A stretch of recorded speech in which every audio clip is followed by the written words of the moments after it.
For today's video, maluto kita sang sweet and sour na fish. So, kung paano ka mo magluto, amuni ako magluto. Damuon ang ahos, kag luya, ibutang nga damo man para namit. Damo, lamas, namit man pod. So, ibutang ninyo kamatis, damo pod nga kamatis, chiri kamatis nga gigamit namon kay why kami kamatis nga dagko.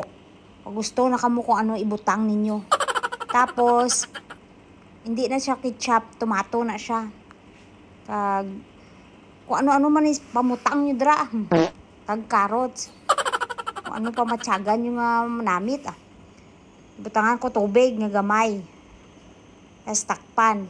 Lutuon nyo anay ang karot ha. No, anga-anga kamo kung di nyo nalutoon, pati nakatiga.